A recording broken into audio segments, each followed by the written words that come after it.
Unidad Médica Especializada Praxis del Dolor. Centro de Eventos y Convenciones del Colegio Médico Departamental de La Paz. Presentamos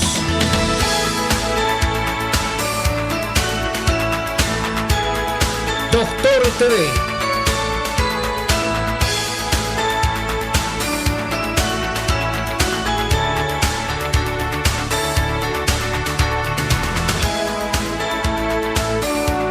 Señoras y señores, muy buenas noches, bienvenidos al programa 283 de la fecha de Doctor TV, como siempre por la pantalla de Canal 13 Televisión Universitaria, y los miércoles programa especial porque tenemos al pediatra del Doctor TV. En este sentido le doy las muy buenas noches al doctor Rodolfo Jiménez. Doctor, placer saludarlo. Hola, ¿cómo estás, Álvaro? Queridos amigos, ¿cómo están ustedes? Muy buenas noches, como siempre, un gusto, un placer estar con ustedes para pasarles información, brindarles información, para el mejor cuidado de nuestros chicos, para el mejor devenir de nuestras familias y que estemos todos, ojalá, en buen estado de salud, ¿sí? La mejor receta que les podemos dar los médicos es la prevención. Esa es la mejor receta, ¿sí? Prevenir es mejor antes que lamentar. Por consiguiente, es bien importante el mensaje que les podemos dar en todos los programas de Doctor TV y también en este sector que es el pediatra del Doctor TV. Estamos con eso y por ese mismo hecho quiero recalcar a ustedes que mañana es un día internacional de lucha y concientización sobre la hepatitis, ¿sí? La hepatitis es una enfermedad que puede ser producida por una serie de gérmenes y fundamentalmente por unos virus. Los famosos virus de la hepatitis, ¿sí? Que son varios virus A, B, C y D. Entonces, y muchos de estos, sobre todo el virus de la hepatitis B, B y C, son virus muy dañinos que pueden dañar el hígado y que pueden tener repercusiones a largo plazo. Por consiguiente, concientizarnos de que la hepatitis tiene diversas formas de transmisión y que el lavado de manos es muy importante, sobre todo para prevenir la transmisión de la hepatitis A. La hepatitis A, que es la más común en nuestros chicos, en los niños y en los jóvenes, es la más común y es la que se transmite a través de las manos, queridos amigos, ¿sí? Entonces el lavado de manos es fundamental. Lavar alimentos antes de prepararlos, cocer bien los alimentos, son cosas tremendamente importantes para prevenir enfermedades tan serias como la hepatitis. Bueno, dicho esto, yo creo que vamos a hacer algún programa específico sobre hepatitis y quiero que ustedes sepan, Alvarito, que sepa nuestra gente, ¿sí? A qué teléfono se pueden comunicar con nosotros, a dónde pueden mandarnos sus mensajes para que podamos resolver todas las dudas que ellos tengan. Muy importante entonces los números telefónicos, atención del doctor, el 243-0480, el 243-0113 son del consultorio. El canal tiene el 244-3413 para sus consultas en vivo. El celular del doctor Jiménez es el 7230-94, doctor, perdón.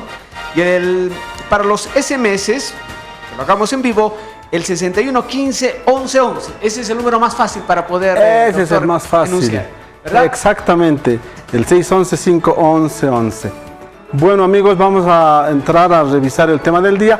Ojalá que podamos completar el tema que habíamos dejado trunco la anterior semana y que desde mi perspectiva es muy importante, queridos amigos, es el tema de las vacunas. Y usted dice, doctor, ¿por qué debo vacunar a mi hijo? Entonces yo le voy a contestar primero, ¿qué son las vacunas? Las vacunas son una serie de preparados que están realizados, ¿sí?, a partir de los microbios que causan las enfermedades, virus o bacterias que causan las enfermedades, ¿sí?, hechos con microbios muertos o muy atenuados en su capacidad de producir enfermedad y que lo que hacen es, ¿sí?, provocar que el cuerpo, que el organismo empiece a producir defensas, es decir, que empiece a producir anticuerpos, o sea, que tengamos un ejército de anticuerpos para luchar contra los gérmenes y contra los microbios que pueden producir enfermedades tremendamente importantes. Con el tiempo, la cantidad de anticuerpos va disminuyendo, es por eso que en muchas de las situaciones, en muchos de los casos, se necesita aplicar algún refuerzo, ¿sí? Entonces, acuérdense de eso, que muchas veces se necesita aplicar refuerzo. Por consiguiente, cuando usted me dice, ¿por qué debo vacunar a mi hijo, doctor? Porque la mejor respuesta que le vamos a dar es que las vacunas son el mejor escudo para sus hijitos. ¿Por qué? Porque los protege de enfermedades que pueden provocar su muerte, ¿sí? Entonces me dice, entonces doctor, ¿cómo funcionan las vacunas? Yo le digo, las vacunas, primero lo que se hace es administrar la vacuna. Y la vacuna se puede administrar ya sea por una inyección, ¿sí? O por la vía oral, dependiendo de qué tipo de vacuna que sea y para qué sea. Después de que ponemos la vacuna por la inyección o por la vía oral, lo que ha pasado es que hemos puesto en el organismo, ¿sí? Esas partículas que van a provocar que el cuerpo empiece a producir anticuerpos, ¿sí? Y esos anticuerpos, ¿sí? Lo que van a hacer es permanentemente proteger. Si nos acercamos con la imagen sería mejor, ¿sí? Permanentemente proteger y eliminar a todos los microbios, de tal manera que nosotros tenemos a nuestro niño protegido del ataque de una serie de virus y bacterias, ¿sí? Que pueden provocar su muerte, ¿sí? Eso está bueno. Muy bien, entonces, ¿cuándo vacunar? Y aquí le muestro a usted, querida mamá, querido papá, ¿sí? Abuelitos, escúchenme bien, ¿sí? El esquema nacional de vacunación del programa ampliado de inmunizaciones. ¿Qué vacunas nosotros tenemos, ¿sí? Que el Ministerio de Salud las puede aplicar de manera gratuita, ¿sí? En todos los centros de salud o cajas, ¿sí? Tenemos vacuna para la tuberculosis, tenemos la famosa pentavalente, que cubre contra difteria, tétanos, coqueluche, hepatitis B, neumonía, ¿sí? Y hemófilos influenza, que puede producir neumonía y meningitis, ¿sí? Esta se aplica en 3 dosis, ¿sí? Tenemos la vacuna contra la polio, ¿sí? La vacuna contra el neumococo. El neumococo es una bacteria que produce neumonías, que ha matado miles y miles de niños, ¿sí? En nuestro país desde hace mucho tiempo. Entonces es una vacuna muy buena que por suerte ya la disponemos, ¿sí? A nivel nacional en todos los centros de salud y cajas, ¿sí? La vacuna para el rotavirus, que es la vacuna para protegernos del germen o del virus que produce diarrea con mayor frecuencia en los niños pequeñitos, ¿sí? Y también está la vacuna para el sarampión, rubiola, paperas, la famosa SRP, que es importante, ¿sí? La vacuna para la influenza, ¿sí? Que también la hemos tenido y por suerte se ha podido vacunar a mucha gente, ¿sí? A través del Ministerio de Salud, contra la fiebre amarilla, ¿sí?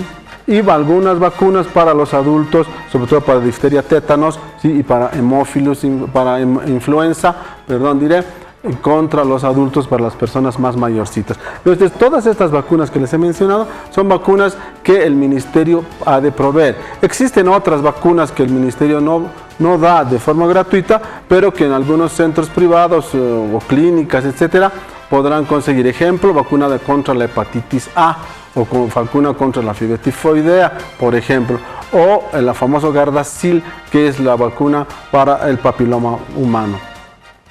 ¿Dónde deben aplicarse las vacunas? Ustedes se preguntan, ¿en qué regiones del cuerpo? ¿Sí? Vean ustedes, la vacuna para la tuberculosis, la BCG, se la aplica en el hombro, ¿sí? La vacuna contra la polio es la por vía oral. Ahora, la primera dosis de la vacuna contra la polio se la aplica por vía intramuscular y las otras restantes, los refuerzos, por vía oral, ¿sí?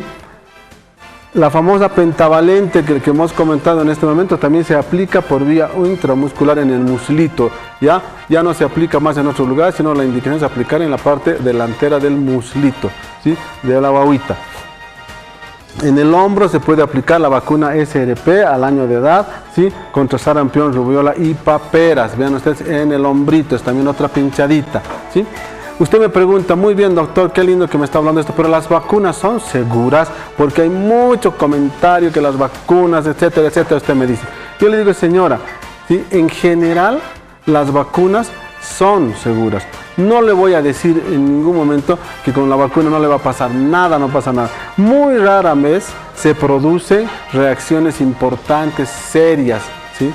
Muy rara vez, ¿sí? Son situaciones que se dan uno en 100.000 vacunas aproximadamente, una reacción severa, grave que puede ser. Entonces, si ustedes se ponen a pensar desde el punto de vista de la salud pública, entonces es bien importante, pónganse a pensar cuántos millones de niños han sido salvados de que se enfermen de enfermedades serias y graves cuando reciben su vacunita. Entonces es bien importante, pues les digo, muy raramente se van a producir enfermedades, reacciones graves o serias, ¿sí? ¿Cuáles serán los efectos secundarios que tiene la vacuna? ¿Sí? Tiene efectos secundarios dependiendo mucho de la vacuna. Si nos acercamos con la imagen, por favor, ¿sí? Pues, ¿qué puede producir? Puede producir fiebre, ¿sí? Un poco de sarpullido. Agrandaremos la imagen, queridos amigos, en controles, si se puede. Fiebre, leve sarpullido, ¿sí? También malestar general. El niño va a estar molestito, un poquito llorón, de repente un día, máximo 2 días, ¿sí? La mayoría de las reacciones son leves, ¿sí? Entonces vuelvo a decir, dolor o inflamación en el lugar donde se ha aplicado la vacuna, ¿sí? Ya les digo, son molestias pasajeras, ¿sí? Y en muchos casos no se presentan, ¿de acuerdo? Bien. ¿Por qué no esperar a que mi niño empiece al colegio para vacunarme? Dice, doctor, es muy chiquitito, esperaremos a que empiece la escuela. ¿Sabe por qué, señora, es mejor vacunarlas a la edad temprana? Porque los menores de 5 años en general tienen un sistema inmunológico, o sea, un sistema de defensas inmaduro. Entonces son más proclives a agarrarse a enfermedades serias e importantes, ¿sí? Y es mejor ponerles el grupo principal de vacunas antes de los 2 años porque lo va a proteger de infecciones que vayan a impedir, además que va a impedir a que ellos puedan contagiar o que se contagie cuando vaya a la escuela, a la guardería, al kinder, etcétera, etcétera. Entonces dice usted, muy bien doctor, ya le he ido a hacerle vacunar y me han dicho que tengo que tener este carnet de vacunación y que lo tengo que cuidar y que lo tengo que guardar. Y le digo, muy bien señora, ¿por qué es necesario que usted tenga este carnet? Porque en primer lugar es la guía para saber qué vacunas le han puesto y qué vacunas le faltan. En esta columna del medio está señalizado todo eso. Cuando usted va a la vacunación, tienen que marcar qué vacuna le han puesto y qué dosis tiene. Entonces, usted puede ir a otro centro de salud, ¿sí?, a hacer la siguiente vacuna y ellos ya van a saber qué vacuna le debe tocar y le van a indicar qué vacuna será la próxima que debe poner. Y todavía en nuestro país sí está vigente que para inscribir a su niño a la escuela o a la guardería le van a pedir su carnet de vacunación. ¿Por qué? Por lo que le comenté anteriormente, para evitar contagios o transmisión de enfermedades que sí pueden ser importantes, ¿sí?, y repercutir en la salud de nuestros hijos. Estos son los consejos más importantes y más grandes que yo le puedo dar sobre las vacunas, queridos amigos. Sí, querida mamá, sobre las vacunas, los consejos mucho más importantes. Si usted quiere ampliar la información, pues nos puede visitar en cualquiera de los sitios de Doctor TV, ¿sí? Usted entra a la página del Colegio Médico de La Paz, entra a Doctor TV y ahí puede encontrar, ¿sí?, los medios para poder contactarse con nosotros. Cualquier otra duda, pues estamos en el Facebook y estamos también en el correo electrónico de Parada Médica La Paz Bolivia @gmail.com. Entonces, estamos prestos para sus dudas. ¿Qué tenemos, Alvarito? Bueno, ya tenemos, doctor, los mensajes y seguramente en el transcurso del programa ya nos van a llamar. Doctor, la primera, el pene de mi niño está aún cerrado. Escuché sobre la debridación. ¿Está bien, doctor? Está bien. ¿Qué es eso? ¿Es una cirugía? ¿Es la consulta que nos hace la mamá? Es un procedimiento que se puede realizar cuando el penecito, mire usted mi dedo, ¿sí? Y cuando el penecito todavía está muy cerrado y muy pegadito y muy tapado por esa piel que se llama el prepucio. Entonces se puede hacer un procedimiento solamente con anestesia local, con un spray, querida amiga, con un spray se le pone y luego con una pincita sin filo se va separando esa piel. Ese es el proceso de debridación blanca. Debridación quiere decir separación, y blanca que prácticamente no sangra, y es un procedimiento que se hace en el consultorio. Doctor, ¿es cierto que las vacunas, a propósito del tema, doctor, las vacunas particulares no ocasionan reacción alguna? ¿Esto es cierto? No, las vacunas todas son similares, ¿sí?, que pueden producir, como les dije, en la gran mayoría de los casos, reacciones leves, ¿sí? Van a haber situaciones especiales, ¿sí?, casos esporádicos en que sí puede haber reacciones graves, serias, como puede suceder con cualquier otro fármaco o con cualquier otra sustancia, bien si nosotros somos alérgicos, ¿sí? Las vacunas tienen ciertos componentes para darles estabilidad, para que no se contaminen, etcétera. Tienen ciertos componentes que las estabilizan. Entonces, y esos a veces pueden provocar alergias o reacciones indeseadas en algunos niños, pero de manera muy esporádica. Por consiguiente, pueden producir más reacciones leves en general. ¿Listo? Doctor, ¿desde qué edad le puedo hacer colocar la vacuna contra el papiloma a mi niña? ¿Esto es necesario? Dice, y esto también es muy importante para los varoncitos, ¿o es despectivo, nos dice? No, es importante porque el papilomavirus es un virus que va a producir ciertas enfermedades y que puede tener consecuencia posteriormente, incluso desarrollo de algún tipo de cáncer, ¿sí? Se le puede poner ya a partir de los 9 o de los 11 años en las niñas, y en los chiquitos también sí se puede utilizar. Ya ha habido en algún momento una campaña liderizada por el ministerio para hacerles poner, pero parece que el costo es un poco elevado de esa vacuna, pero sí es importante. Si usted puede hacerle poner, hágales poner, señora. Niño de 4 años rechina los dientes, doctor, por las noches, y a veces le pica su potito. nalguita, su potito. Eso, le pica ¿Qué su puedo potito. hacer, doctor? Nos pregunta. Bueno, es una pregunta interesante, estoy aquí, ¿no? Esta es una pregunta interesante porque si al niñito rechina los dientes, le pica el potito, ¿sí? Y está permanentemente moviéndose, así como está moviendo y está buscando, o está sentadita, se está moviendo permanentemente, entonces hay que pensar en un parásito, ¿sí? Que se llama el oxiuros, ¿sí? Las oxiurasis provocan que el niño, para empezar, rechine los dientes, no duerma bien, permanentemente le esté picando y se rasque, ¿sí? El potito se lesiona, etcétera. Y bueno, pues ese parásito hay que tratarlo, ¿sí? ¿Hasta qué edad se puede colocar la BCG, doctor, en cuanto a vacuna? La vacuna BCG se puede poner desde el nacimiento hasta los 14 años.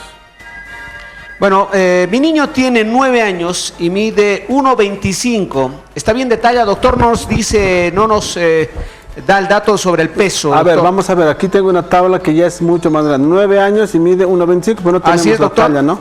9 años y 1,25.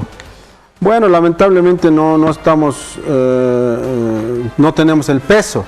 Sí, no tenemos el peso, doctor. Ya. Él debería estar pesando aproximadamente 26 kilos. 26 kilos. No estaría mal, está bien con esa tallita nomás. ¿Sí? Doctor, ¿es necesario cumplir con las vacunas a la edad correspondiente? ¿Qué pasa si no se cumplen dentro de lo que indican los médicos? Lo ideal es que se cumpla la vacunita con las edades que corresponde, ¿sí? Sin embargo, existen algunas alternativas, queridos amigos, ¿sí? Que si no ha cumplido, se puede nomás completar el esquema de vacunación. No es que tiene que reanudar nuevamente el esquema de vacunación. Lo puede completar desde donde se quedó hasta que termine todo el esquema de vacunación. Doctor, ¿existe la vacuna contra la varicela? Existe la vacuna contra la varicela, pero lamentablemente no llega al país. Seguramente, no sé, las importadoras o los productores han debido tener mucha demanda, no llega al país, no está dentro del esquema nacional de vacunación, ¿sí? Había en algún momento, me parece, en algunos centros privados, pero ni en los centros privados existe ahora. Por consiguiente, existe la vacuna, pero no hay en el país. Doctor, tenemos ya llamada. Eloy de Río Seco, le damos las muy buenas noches, doctor. Hola Eloy, ¿qué tal? Buenas. Buenas noches, doctor. ¿Cómo está? Aquí mirando el programa, disfrutarle por el programa. Doctor, tengo una consulta. Mi esposa acaba de dar a luz a mi bebé.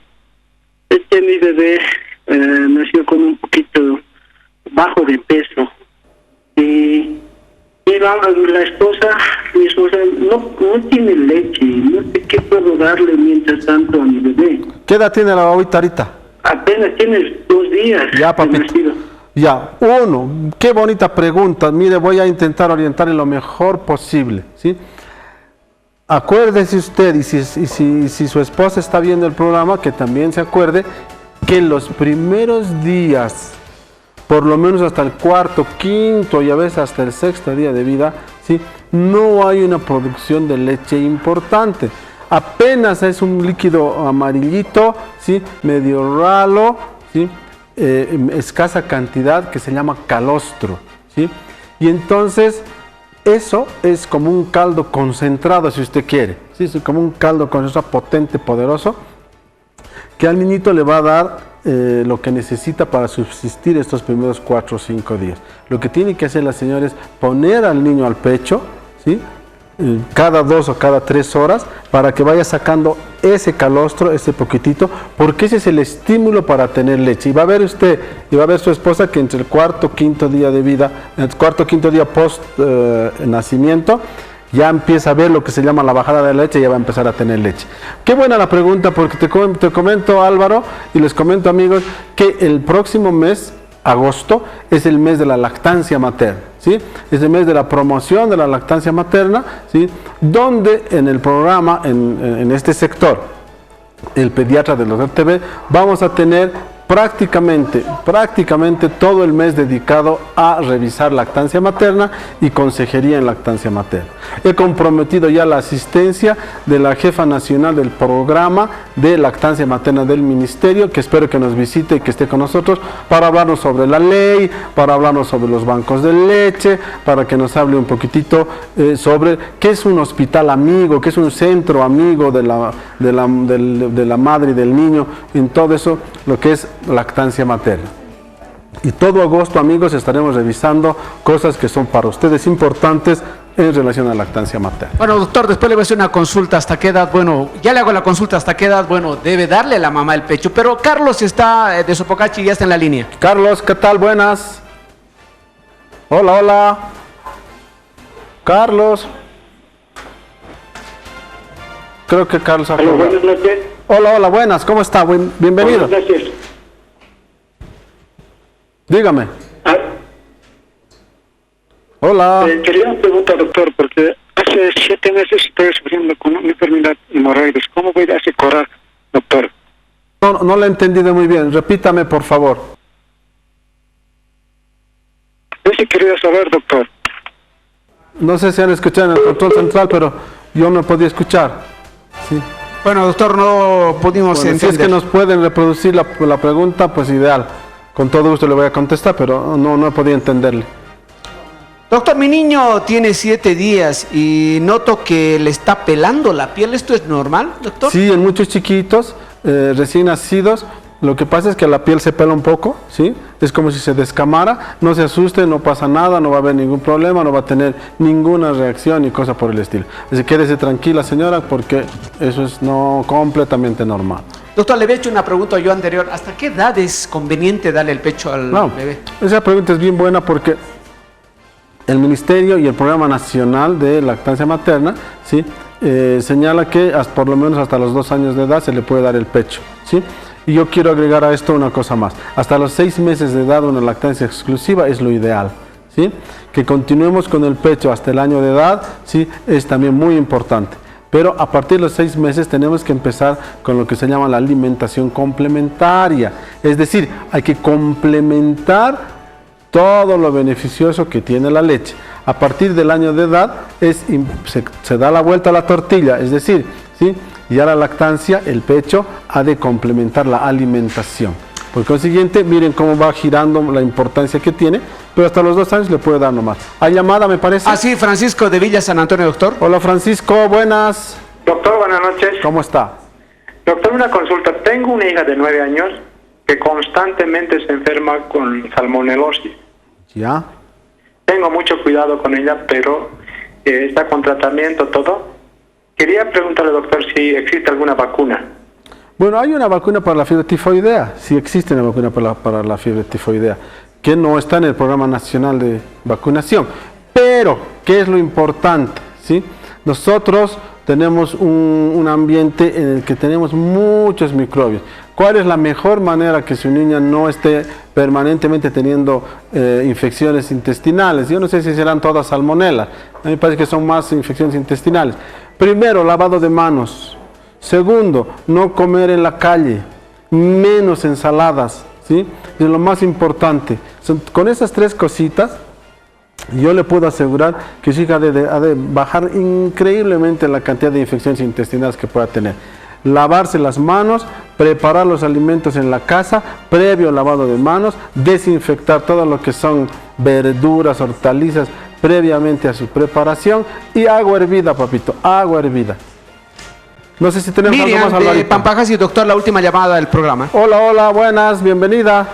Buenas noches. ¿Cómo está? Muy Doctor, buenas. mi bebé tiene 1 año y 5 meses y no quiere comer nada. Es un prematuro y tiene desnutrición crónica. ¿Cómo puedo hacer para aumentar su apetito?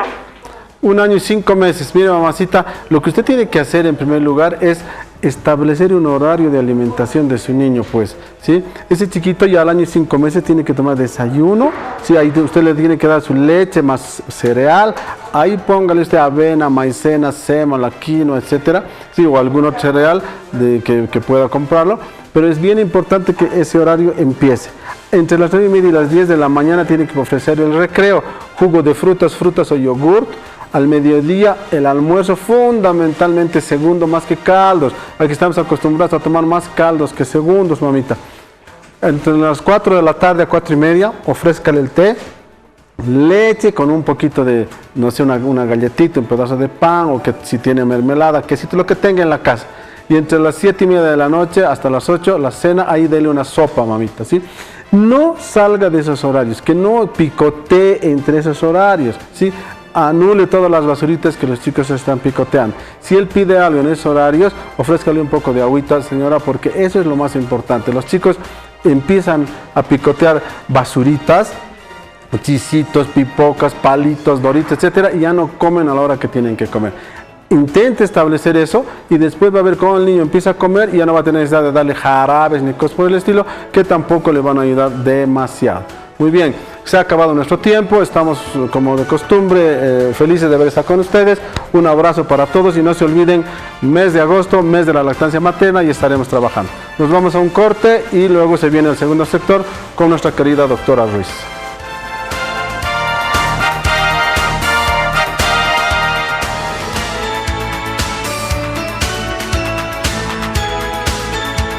No toda agua es igual.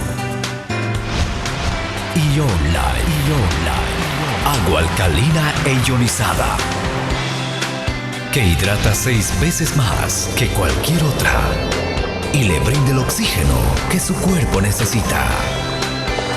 Cambiará su vida. Salud y belleza al alcance de sus manos. Ion Life, bebe salud. Servimed, servicios médicos especializados, medicina interna, diagnóstico, tratamiento y control de diabetes, dietas personalizadas para el control de su salud, prevención y control de la obesidad. Además, exámenes complementarios de laboratorio y gabinete con el doctor Ricardo Landívar, diabetólogo y obesidad. Avenida Buch, esquina Guatemala. Teléfono 224-1036.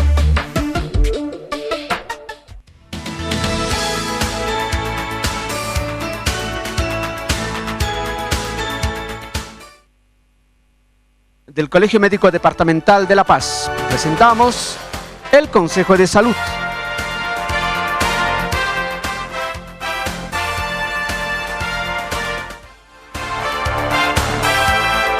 ¿Qué son las úlceras varicosas? Las úlceras varicosas se producen debido a una insuficiencia valvular de las venas.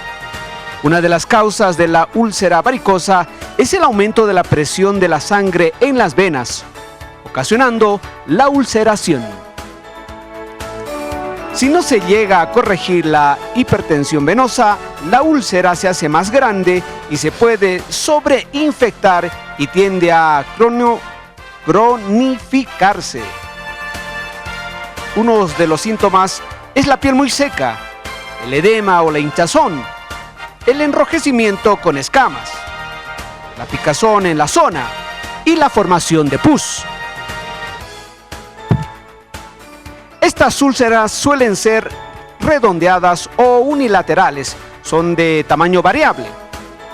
Una de las medidas de prevención es no aumentar de peso, ya que esta dificultad podría también ocasionar muchos problemas en la circulación venosa.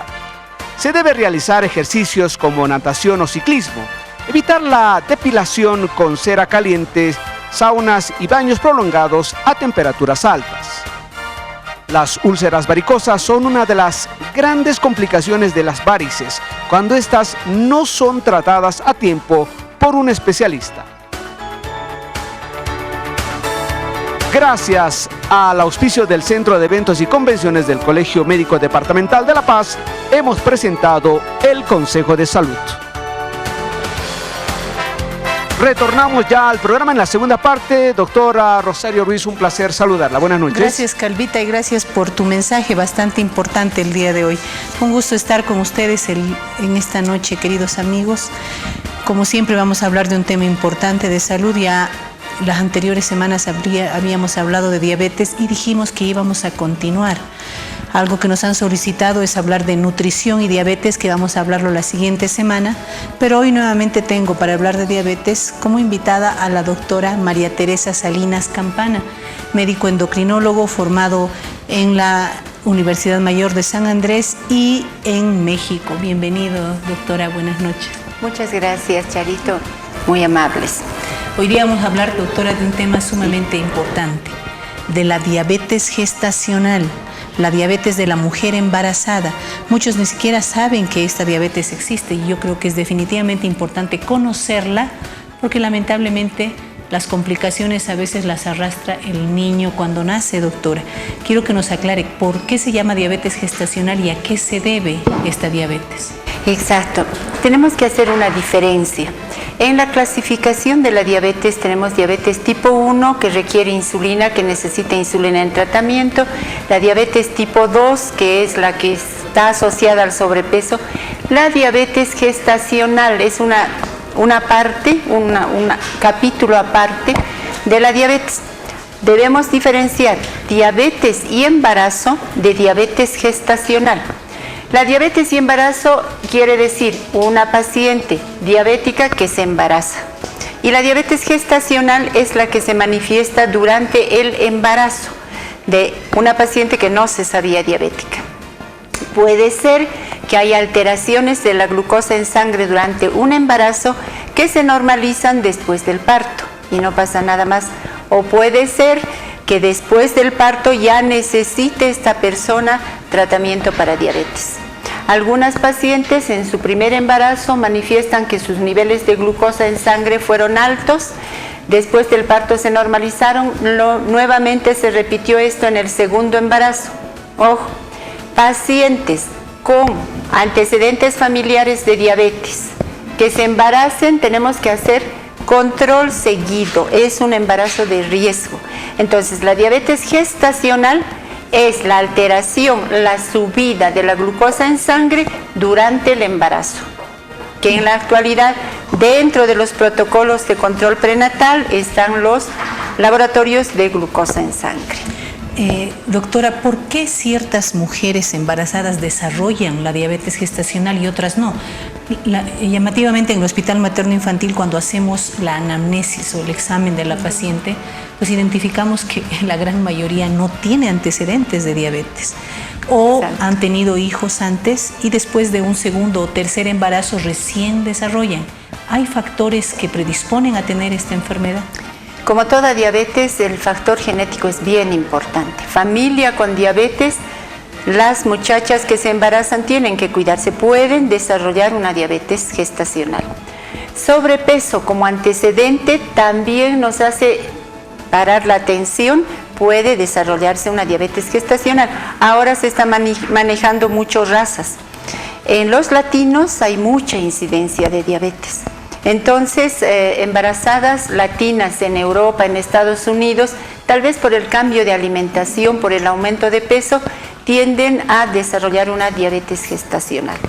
La diabetes gestacional, además, puede ir acompañada de alteraciones en el feto, como es la macrosomía, por ejemplo. La macrosomía quiere decir que son niños recién nacidos de 4 kilos o más. ¿No? Porque hay muchos cambios durante el embarazo. Hay mayor secreción de estrógenos, de progesterona, todo esto de la misma placenta, hay secreción de hormonas, todo esto hace que se predisponga a subir la glucosa y se presente una diabetes gestacional. Hay un mito, doctora, usualmente dicen que los famosos antojos. Siempre dice o se cree que una embarazada pues está permitida de sentir antojos y de comer lo que se le antoje. ¿Qué tan adecuado es esto? Porque llamativamente las mujeres embarazadas tienen mayor tendencia a engordar y desencadenar estos problemas secundariamente a los famosos antojos. Exacto. Tenemos parámetros de cuánto debe subir de peso una embarazada, ¿no es cierto? Normalmente alrededor de 10 o 12 kilos. Normalmente. ¿Qué significa eso? Cuando hay parámetros, hay límites, significa que no podemos transgredir esos límites. Una alimentación saludable jamás nos va a aumentar excesivamente el peso. Los antojos los podemos manejar. O sea, una muchacha que se embaraza tiene que estar consciente de que no debe aumentar mucho de peso. Ahora, si se embaraza una muchacha con sobrepeso, ya tenemos un déficit del sobrepeso más lo que normalmente vaya a aumentar en el embarazo, ya tenemos un sobrepeso mayor. Entonces, los antojos, qué sé yo, a veces se refiere, ¿no? Que a las 12 de la noche quiero chocolate, quiero helado de chocolate. Bueno, pues que coma su helado de chocolate, comerá una vez y punto. No va a hacerle caso a todos sus antojos, sobre todo si son carbohidratos y son alimentos que van a aumentar el peso. Hay que cuidar. El sobrepeso trae niños con mucho peso al nacer que tienen problemas. Además, en la diabetes gestacional también se encuentra lo que se llama polidramnios, o sea, le preguntamos a la paciente cómo han sido sus embarazos, partos secos o partos con mucho líquido. La diabetes hace que se reúna mucho líquido en el útero, entonces a eso se llama polidramnios. Y por supuesto, una diabetes gestacional o una diabética que se embaraza corre el riesgo de algunas malformaciones, no siempre, algunas malformaciones en el recién nacido. Ahora, esto del mito de los antojos, ¿es realmente un mito o es fisiológicamente aceptable? ¿Por qué sucede, doctora? Pues hay personas que no han desarrollado nunca un antojo y hay personas que están... Depende de cada persona. Depende de cada persona. Hay personas que son muy ansiositas, que entran en un embarazo ya con una ansiedad previa. Entonces, estas personas se ven que sí tienen los famosos antojos más que otras personas. Eso siempre, medicina es de cada persona. Ahora, hay otro mito también y que lo vamos a compartir con los amigos. Las mujeres cuando tienen un hijo por encima de los 4 kilos de peso al nacer, pues se sienten felices porque sus hijos son grandes, sin conocer que este también es un factor de riesgo, ¿no es cierto, doctora? Exacto. Antes, hasta estar gordita era una maravilla, qué bonita. Y ahí tenemos un niño, mire ese niño. Exacto. Sí, mira, ese niño debe estar pesando unos 5 más de 4 kilos. Sí. Entonces, en algunas mujeres, en general, se piensa que tener mucho peso es sinónimo de belleza, de estatus económico inclusive y de salud, efectivamente. Pero ahora se ha visto con todos los cambios, todas las investigaciones que se hacen, tener sobrepeso es un riesgo de tener muchas enfermedades, ya hemos dicho. Y en el embarazo, una muchacha que entra en un embarazo con sobrepeso está acarreando más riesgos todavía. El recién nacido que tenga mucho peso de 4 kilos para adelante, se llaman macrosómicos, pueden desarrollar una diabetes posterior. A veces estos niños al nacer desarrollan una hipoglicemia, o sea, nacen y les baja mucho el azúcar porque están en el útero en un medio interno dulce. Entonces ya cuando salen del útero tienen que empezar a hacer cambios en su pequeño organismo para adaptarse a lo que le viene. Y definitivamente lo que hay que aclarar es que el embarazo como tal vuelve a una mujer susceptible a tener este problema.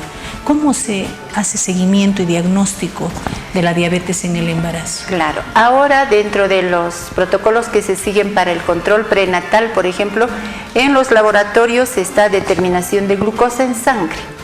La glucosa en sangre aislada que nos reporte 140, por ejemplo, normales hasta 110. Si se nos reporta 140 en ayunas, tenemos que poner atención. En esa paciente luego se hará una prueba. Se hace una prueba, glucosa nuevamente en ayunas, se le da una carga de glucosa, de dulce para estimular ese páncreas y se ve cuánto responde a la hora y a las 2 horas, generalmente a las 2 horas.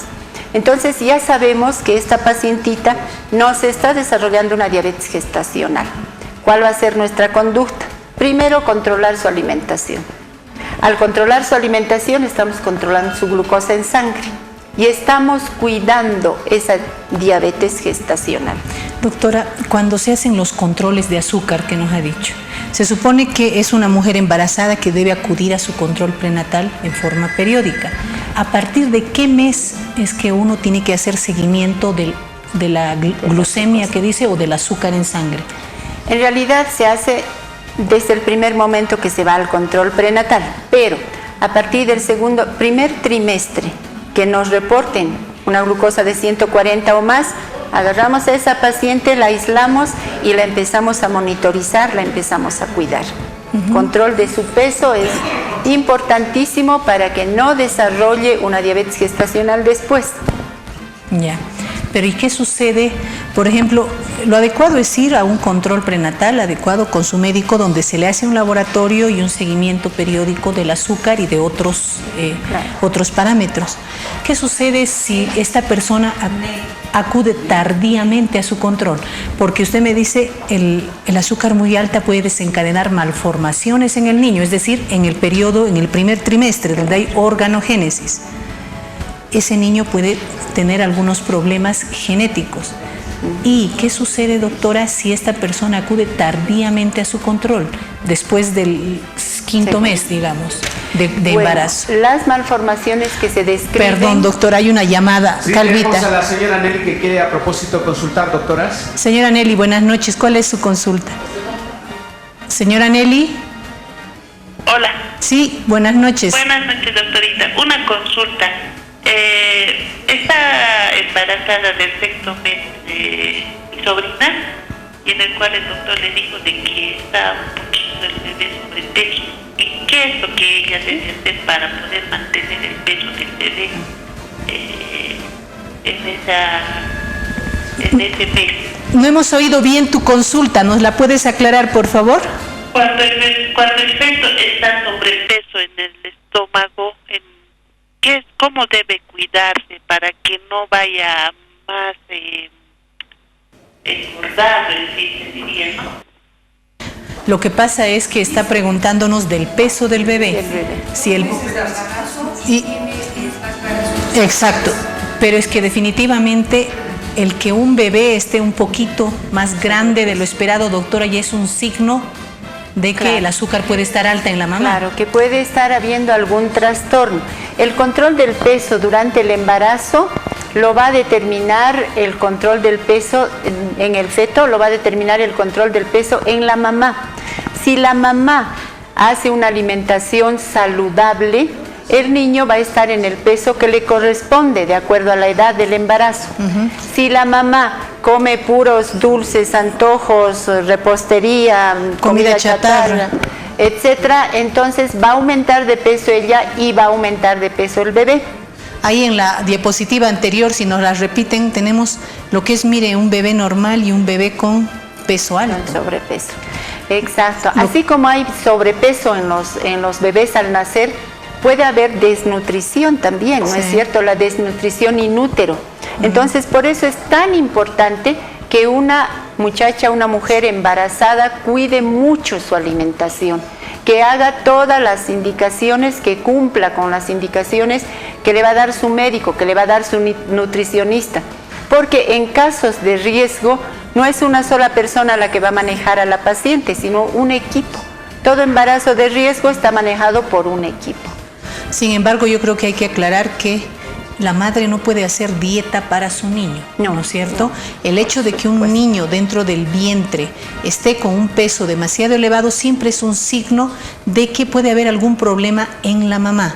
Entonces hay que hacer chequeos y controles de laboratorio y controles clínicos, médicos a esa mamá. Eso es lo que hay que aclarar. Entonces hay que acudir en forma más frecuente a su control prenatal e identificar si hay algún problema que esté haciendo que el niño crezca de más. Exacto. ¿No es cierto? Exacto, sí. Doctora, si es que en una embarazada se detecta el azúcar alta, si se empieza a diagnosticar una diabetes gestacional, ¿cómo se trata a esa mujer? Es justamente lo que estábamos hablando. Exacto. ¿Podemos prevenir el sobrepeso en el niño haciendo cuidados en la mamá. ¿Qué debe hacer la mamá que ya es diabética? Si una mujer embarazada empieza con su peso ideal, con su peso normal, tiene que seguir manteniendo el peso que debe aumentar fisiológicamente, normalmente. Si una señora, una muchacha, se embaraza teniendo ya sobrepeso, tendrá que corregir en lo que se pueda ese sobrepeso. Entonces, se le da una dieta a la embarazada que esté con niveles de glucosa elevados, se le da una dieta para que no suban más, que se mantengan dentro de la normalidad sus niveles de glucosa. Por de pronto, ese es el primer tratamiento. Sin embargo, si los niveles de glucosa durante el embarazo se elevan en lugar de bajar, hay que ir a tratamiento. No se puede permitir un ambiente hiperglicémico, un ambiente dulce para el feto. Entonces se puede hacer tratamiento, ya sea con insulina de preferencia. ¿Cómo se está poniendo ahí la persona en la diapositiva? Exacto. ¿No es cierto? Un tratamiento con insulina. Esta insulina nos va a regular la glucosa que está tendiendo a subir en la embarazada. Ahí en la imagen se está viendo que la insulina se la pone en el muslo, doctora, no siempre en el abdomen. Exacto, en el embarazo puede utilizar otras vías y en general se puede utilizar abdomen siguiendo las manillas del reloj, no en el mismo lugar. Alrededor del ombligo. Alrededor del ombligo, porque si ponemos en el mismo lugar se produce un hundimiento porque digamos como que se consume la grasita que tenemos debajo de la inyección, más o menos. Entonces se puede poner alrededor del ombligo, en la cara anterior del muslo, como estamos viendo. Hay que variar un día en un lugar, otro día en otro lugar. El tratamiento de la diabetes gestacional con insulina es el ideal. Ahora ahí había una duda, ¿no es cierto? ¿Se puede o no se pueden utilizar tabletas para el tratamiento de la diabetes gestacional? Hay gente, dependiendo del lugar, lo ideal es utilizar insulina si es que se necesita un tratamiento. Pero a veces no se puede contar con que la paciente se vaya a hacer una buena administración, esté en un lugar alejado. En fin, siempre hay que considerar otras causas. Se puede utilizar tabletas. Sin embargo, lo ideal es el tratamiento con insulina mientras dure el embarazo. Después del parto se ve, después inmediatamente niveles de glucosa al mes se controla y a los 3 meses se controla nuevamente niveles de glucosa si han estado saliendo parámetros normales. Doctora, definitivamente, pero la base del tratamiento en una mujer embarazada con diabetes es la dieta, porque normalmente la preocupación de una madre es pues alimentarse muy bien, comemos demasiado en el embarazo preocupándonos por la alimentación o el crecimiento y la nutrición de nuestro bebé que tenemos en el vientre. ¿Qué sucede cuando uno tiene el problema de la diabetes? Claro, ya de por sí en la diabetes hemos hablado, tenemos 3 pilares de tratamiento: alimentación, medicamento que cada paciente y ejercicio. No tiene por qué variar esto en el tratamiento de una diabetes gestacional. Por lo tanto, alimentación sana que ya hemos dicho. Medicamento, generalmente insulina, sí requiere. Y finalmente, ejercicio. O sea, ese es el control prenatal natural, normal que se hace. Pero en el caso de una sospecha de diabetes gestacional, lo primero, concientizar a la persona. No tiene que comer todo lo que quiera ni todo lo que se le ocurra. Tiene que cuidar a su bebé, tiene que cuidarse ella. Una vez que se instala la diabetes, ya con síntomas, difícilmente vamos a retroceder. Entonces hay que pensar en eso antes de estar desobedeciendo a su médico. Doctora, tenemos una llamada. Así es, lo tenemos al señor Héctor de la zona central en línea. Señor Héctor, buenas noches. ¿Cuál es su consulta, por favor? Buenas noches, doctora. Buenas noches. Mi consulta es la siguiente. Tengo mi pareja, mi esposa, con la cual estamos planificando tener un bebé. Ella mide casi unos 70, pesa 90 kilos. Quiero saber qué riesgos tiene su peso en cuanto a su... Está bien, Héctor. Sí. 90 kilos, unos 70. 70. Realmente está con un sobrepeso muy importante. Si se va a embarazar o si ya se ha embarazado, ya tenemos un factor de riesgo. Si tiene familiares con diabetes, tenemos 2 factores de riesgo importantes. Pero así no tuviera o no conociera, porque a veces no se conocen, familiares con diabetes, el sobrepeso nos está ya conduciendo a una posible diabetes gestacional. Entonces, ¿qué tiene que hacer? Hacer el esquema de alimentación que le diga su médico para que no aumente mucho. Ya tiene un sobrepeso. Durante el embarazo tiene que ir nivelándose. Doctora, quiero tocar un punto importante. Otro temor que tenemos las embarazadas, además de comer demasiado, tenemos miedo a hacer ejercicio. ¿Podemos hacerlo durante el embarazo? Por supuesto, hay ahora un montón de programas para embarazadas que van de todo. Se puede y se debe hacer ejercicio. Obviamente no vamos a ir a hacer aeróbicos, ¿no es cierto?